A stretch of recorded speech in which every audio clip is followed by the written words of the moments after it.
I'd like a private word with pipe smokers. Listen, remember this name, Revelation. It's a pipe mixture, a true blend of 5 great tobaccos cut 5 different ways to get from each tobacco its richest taste and flavor. So don't throw away your pipe if it gets hot and sour. You're smoking the wrong tobacco. For cool, sweet, marvelous smoking pleasure, just try Revelation. Only 15 cents.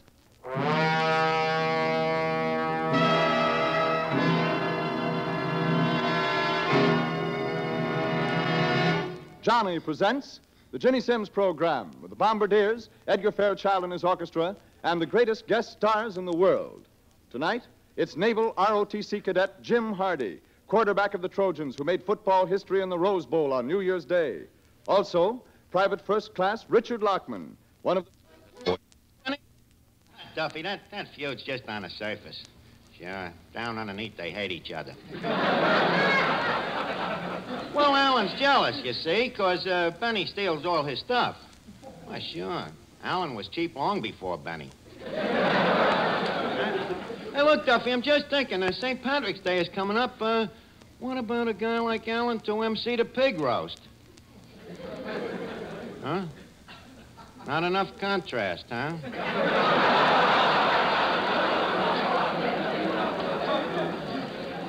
Well, I don't know. Maybe we could distinguish them. Maybe we could get Alan to wear a blue suit.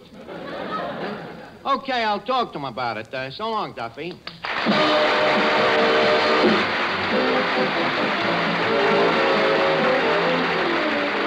Ladies and gentlemen, welcome to Duffy's. Come in and meet Finnegan, Eddie the waiter, Miss Duffy, Benny Venuta, Peter Van Steeden and his orchestra, our special guest tonight, Fred Allen, and Archie himself, Ed Gardner. Brought to you by 2 products that will pay you to remember. Minute Rub when you have a cold, Sal Hepatica when you need a laxative. Minute Rub, Sal Hepatica.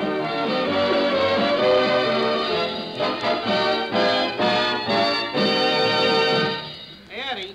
Yes, yeah? Eddie, you want to hear a real funny joke? No. An absent-minded professor slammed his wife and kissed the dog goodbye. Okay, I'd like to hear a joke. Look, Eddie, I'm rehearsing to be one of them. What do you call them guys that tells jokes like the ones I just told? A ghoul? No, I'm monogamist. I'm learning these gags so when Fred Allen gets here, we can bandage a few ab-libs at each other. You gonna be pitching or catching? Eddie, you never heard me at a party. Honest to goodness, every place I go to, people say, that Archie, what a convulsion. Yeah, wait till me and Alan gets together. Boy, it'll be a real battle of wits. The trouble with this battle is he's got you outnumbered. Listen, Eddie, I got just as many intelligence as he has. Especially with somebody helping me. Huh? Well, for instance, say me and Alan are standing here, throwing witticisms at each other. Now, somebody might ask me, why does a chicken cross the street? Who might ask you? You might. Why might I? Because you might want Sunday off. Yeah, I might at that, huh? Now, why does a chicken cross the street? Because there's a rooster on the other side. Eddie, you ask the questions. I give the answers. That is, if you want Sundays off. What happens if I don't ask you the question? Then you get Sunday, Monday, and always. Well, shake hands with a straight man. Okay. Hi, Arch. Oh, hiya, Finnegan. Hey, Arch, it's Fred Allen here. I'm dying to see him. Do you know him, Finnegan? No. No? Well, do you listen to his program? No. Then why are you so anxious to meet him? I always like to make new friends. Well, Finnegan, why don't you listen to him sometime? Maybe I will. When is he on? He's on Sunday nights. Oh, I can't, Dodge. Sunday night, my father listens to the Texaco show. Finnegan, that is the show that Fred Allen is on. It's just that, Arch. How come me and my father both listen? It's on the same station. Yeah, that would be tough at that one. Why don't you listen some Sunday night when your father ain't home? I even tried that, but I just tuned in at the finish of the program. When the announcer said, tune in the same time next Sunday. Well, did you tune in the same time next Sunday? Yep, and once again, they were just finishing.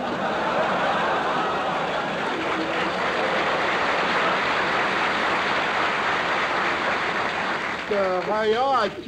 What does this Fred Allen do? Oh, he's a comedian. He tells jokes. For instance? Oh, for instance, he says, why is a streetcar like a woman? What else does he do? Finnegan, you're supposed to ask me. To ask you what? Why is a streetcar like a woman? Finnegan, ask me. Why should I ask you? You don't know. You just asked me. Oh, forget it, will you, Finnegan? Miss Duffy, maybe you'll do me a favor, huh? I can't, Archie. I'm too busy. You're too busy. Certainly. Here it is the 4th day of leap year already, and I haven't got my circulars printed yet. Circulars, Miss Duffy, is that in good taste? In very good taste. They're printed in Old English type. Well, in that case, maybe you'll get an Old Englishman. Oh, boy, I'll murder that Allen. Leap year, huh? Have you found any suckers yet? Well, there's just one fella. Goldsworthy Harkleroad. Gesundheit. Thank you. Goldsworthy, where did you meet Goldsworthy? In a restaurant. He wrote me a note on the back of the menu. So then what? So then I wrote him a note. You mean you picked up a guy just like that? I did not pick him up. I just told you we corresponded first. Oh, I forgot that. Well, then what happened? Well, he invited me for an automobile ride in the country, and he wanted to borrow Papa's car. Oh, well, did you go with him? Of course not. He was a total stranger. Do you think I'd trust a total stranger with Papa's car? Well, don't worry, Miss Duffy. There's still 361 days left in leap year. Hey, Danny Seymour, you are very lax. Well, what do you mean? Well, you know what Harry Von Zell would have said when I said leap year. What? Well, he would have said, leap is the time of the year when people get colds. Oh, that's pretty corny, isn't it, Archie? Yeah, but Von Zell's that way. How would you go about it? Well, I'd point out that even though this is a new year, there's certainly nothing new about the colds that brought many of us. Same old stopped-up nose, same old aching feeling in your muscles. Well, why not get after those annoying cold symptoms with something modern? Minute Rub Famous Chest Rub.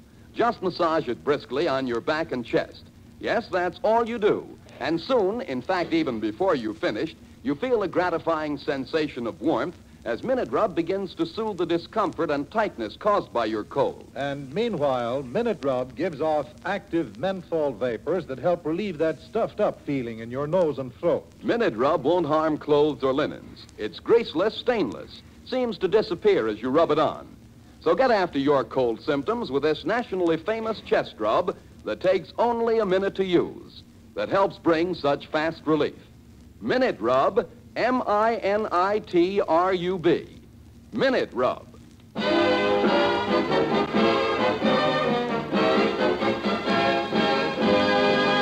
And now, folks, we present the new singing star of Duffy's, Bene Venuta, who, before she sings, rubs her throat religiously with Minute Rub.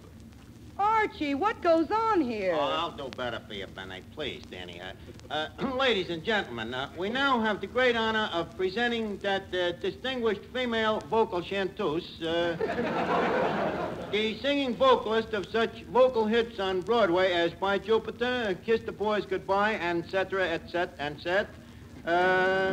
Tonight she vocalizes a song she made famous. Everything I Got Belongs to You. Miss Bene Venuta.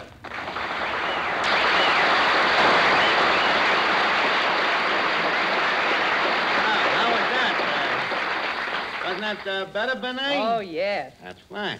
Everything else satisfactory? You like your dressing room? Yes, except that I have to get out every time somebody wants to use the telephone. Oh, we'll have that fixed immediately. Eddie, put an out-of-order sign on Miss Venuta's dressing room. Go ahead and sing, Bene.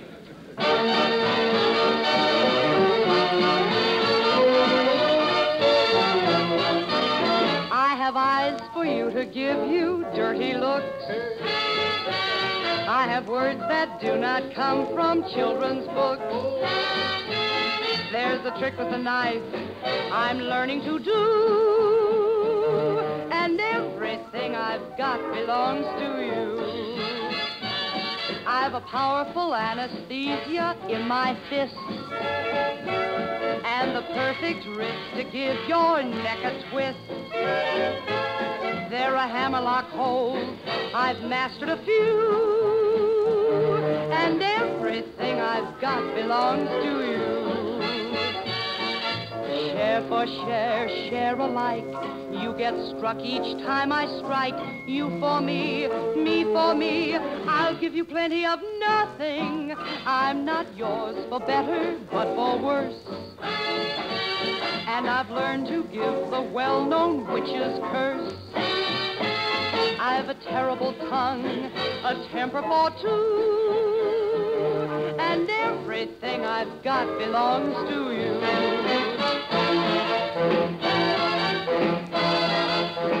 Don't stamp your foot at me, that's impolite.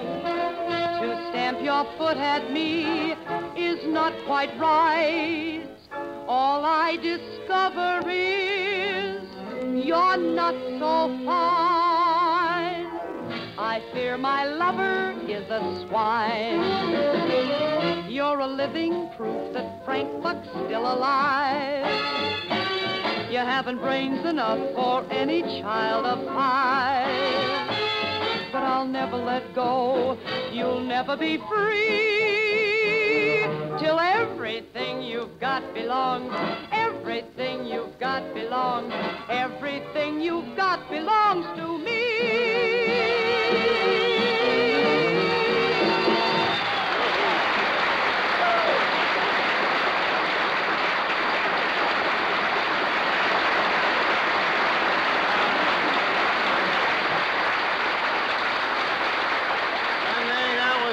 Terrific. It feel the sawdust falling out of your mouth. May I say that when television comes in, you'll be a big star? Oh, thank you, Archie. It's a lucky thing television ain't here now. Why not, Miss Duffy? Look what's coming in the door.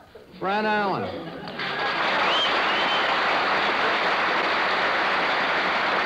Thank you. Well, Mr. Allen, Duffy's is indeed prideful to have its portholes preempted by such an unmitigated personage as your distinction itself. Dr. Fadiman, I presume.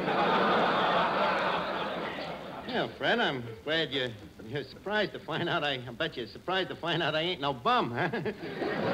I'm sure I'm going to be, Archie, yes. You're looking ahead a little. So this is the famous Duffy's, eh? Yeah, this is it. What do you think of it?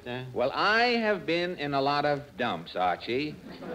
But frankly, this joint is to architecture what Jack Benny is to the human race.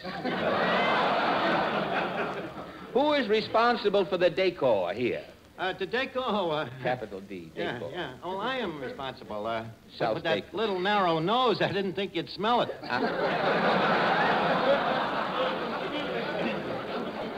But tell me, what do you think of the decorating? What do you think of that wallpaper job? The wallpaper? It looks as though the one-arm paper hanger still has the hives, Archie. Mr. Allen, I personally hung that wallpaper myself. Well, you couldn't have picked a better paper. Well, thank you very much. Yes, sir, there's nothing like the New York Times. And, Archie, I must say that you showed good judgment in putting the obituary column next to the kitchen there. Thank you. And look at the rest of them antiques. Duncan Fife cuspidors. Barely see those. Look at them Chippy Dale tables. Genuine oil paintings. That one up there, by the way, is a portrait of Duffy, the proprietor himself.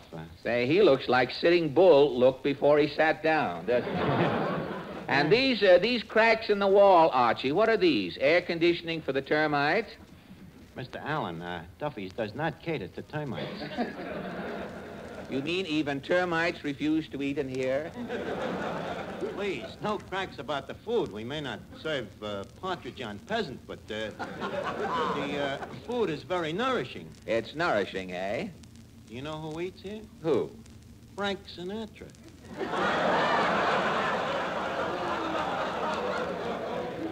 That I can believe.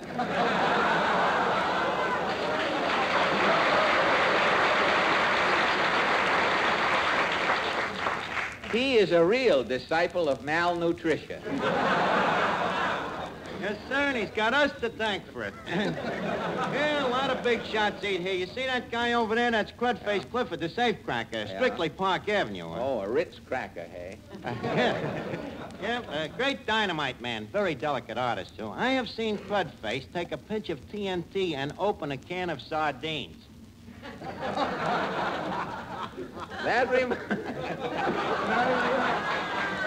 And when the can of sardines were opened, there were the little sardines laying there with that joke alongside.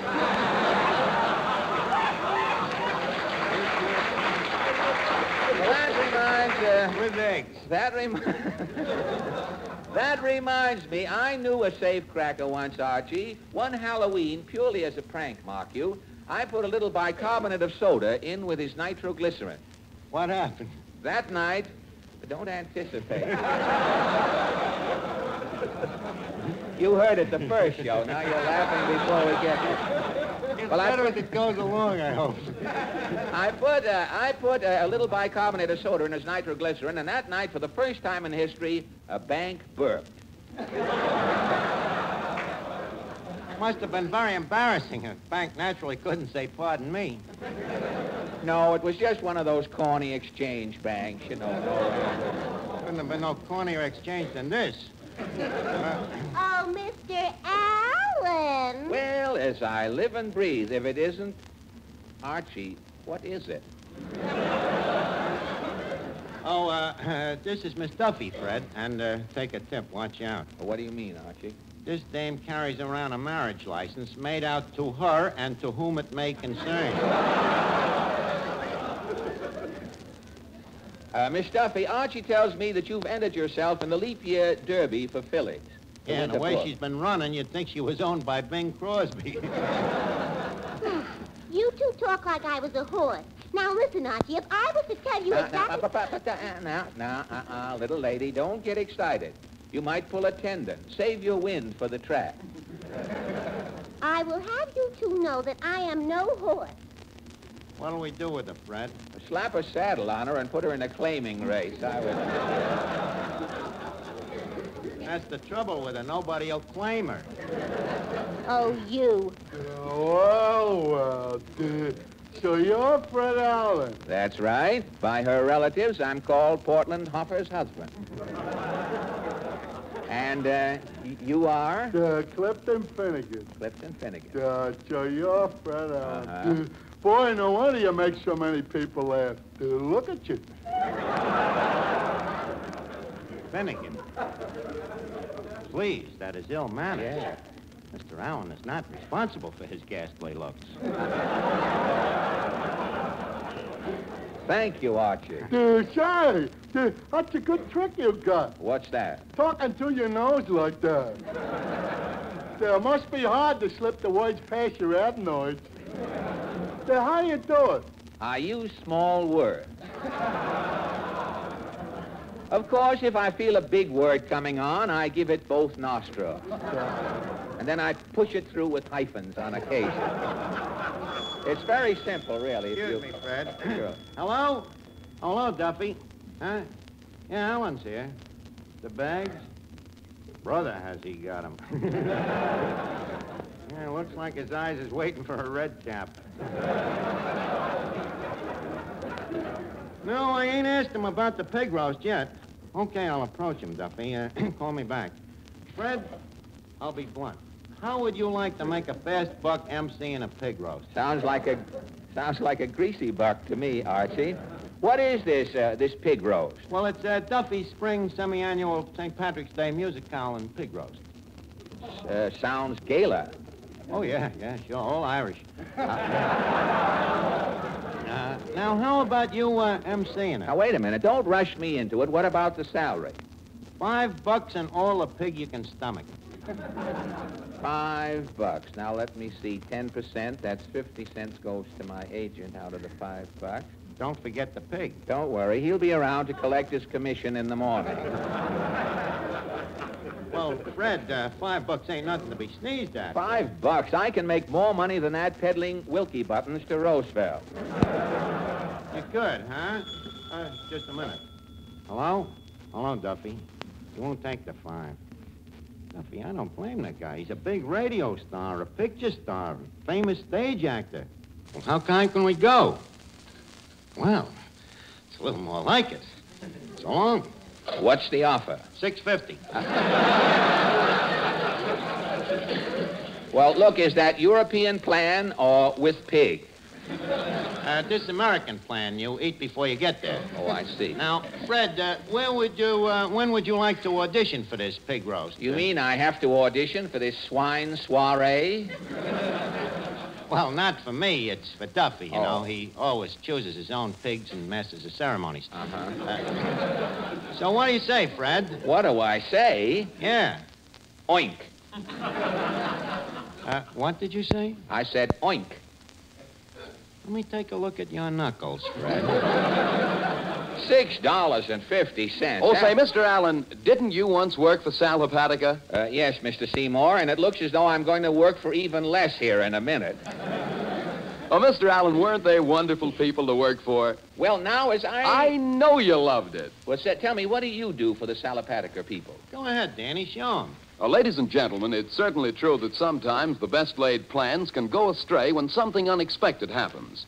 And yet, if on a day when you've made special plans, you wake up feeling headachy because you need a laxative, don't think your plans need be upset or that it's necessary to put off taking that laxative till bedtime. Simply take Sal Hepatica Famous Saline at once. For then, speedy Sal Hepatica brings quick, gentle relief, usually within an hour. So you can see you don't have to wait till night to take the laxative needed in the morning and consequently don't have to continue feeling miserable all day.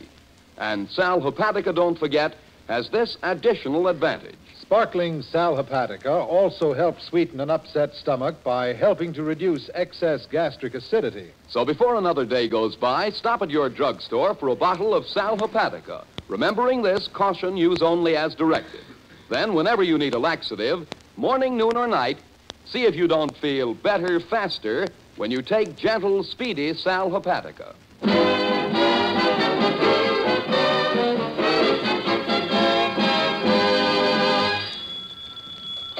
Hello?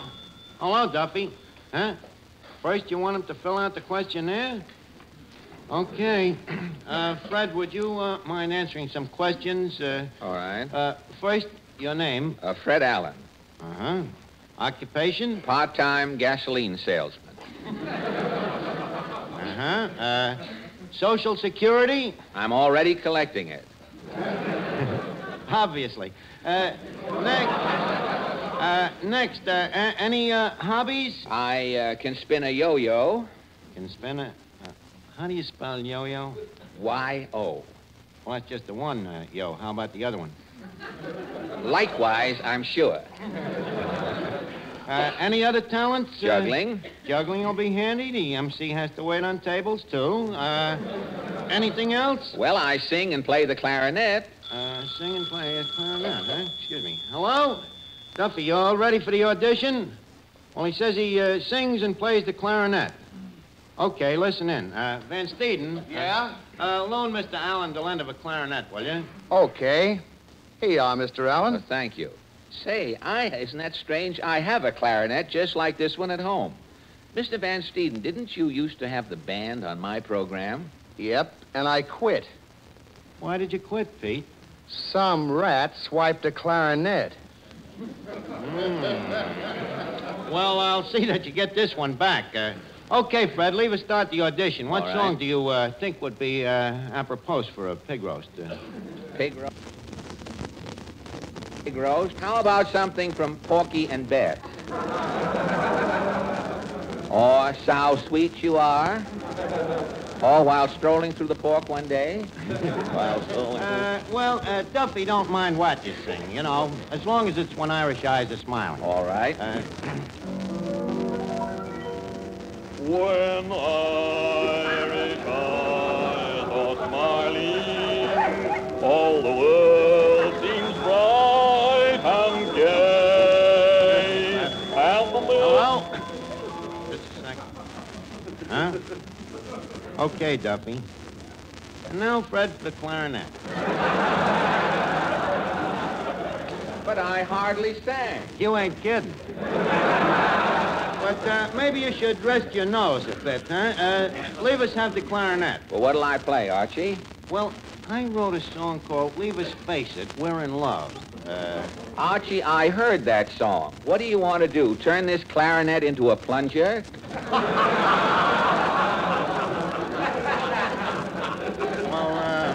Look, what do you want to play? Well, something from Oklahoma. And frankly, I wish I was there at the moment.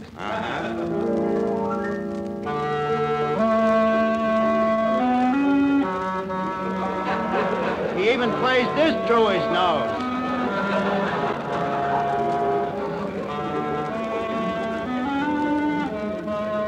If Beethoven was alive, he'd wish he was dead. Oh. You better hold it, Alan. Hold it a second. Hello? Stinks, huh? Look, don't worry. It'll be over soon. Go ahead, friend. Was that Duffy again? No, this time it was Portland. Oh, I see. Go ahead.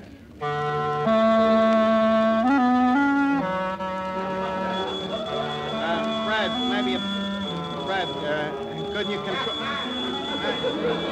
the guy is berserk. He's nuts. He thinks he's Benny... Just a minute. Fred. Hello? Well, he stopped, didn't he? Uh-huh. Oh, Fred, Duffy wants to talk to you. Oh, hello. Hello, Duffy. Say, what did you... Huh? Well, I can't. It's Van Steeden's clarinet. Give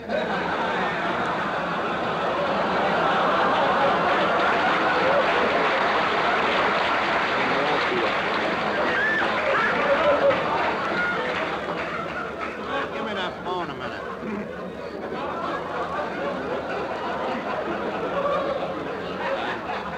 Hello, Duffy. Well, what'd you think? Duffy, such language. Okay, I'll thank Fred for you. Hold on wire just a minute, Duffy. Look, Fred, do you know any jokes? Well, there's one joke about the absent-minded motorist. Maybe you'd better tell it to me first. Clear it through you, Yeah. eh? But this is an audition within an audition. Well, there was once an absent-minded motorist who sat in a bar for 3 hours in front of a stuffed olive waiting for the red light to change. Tell the sardines to move over, huh?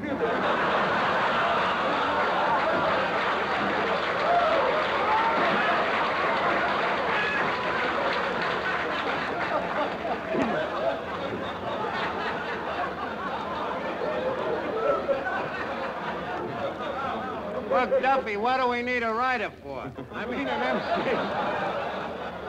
Look, don't forget these days a pig is a pretty big attraction by itself. Okay. Look, Fred. I know, Archie. This happened to me one time in Newark with a trombone. Well, look, Fred, don't worry. I guarantee we won't hire nobody else. We'll just take the $6.50 and buy a heavier pig. Say, wait a minute, Archie. A heavy pig is pretty hard to find these days. Well, I'll have to start looking. Say, just a sec. Does it matter if the pig comes from the Midwest? No. Does it matter if he wears a toupee? Fred, you ain't suggesting... No. I guess I'd better not spoil a high-class pig roast with him around, Archie. Good night. Good night.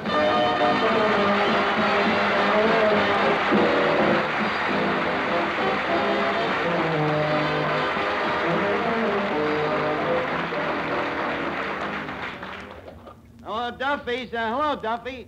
Guess what? I'm going to be on the radio. Yeah, next Sunday night, Fred Allen's invited me to be on his program. Yeah, that's right. And next Tuesday, we're having Jimmy Cagney.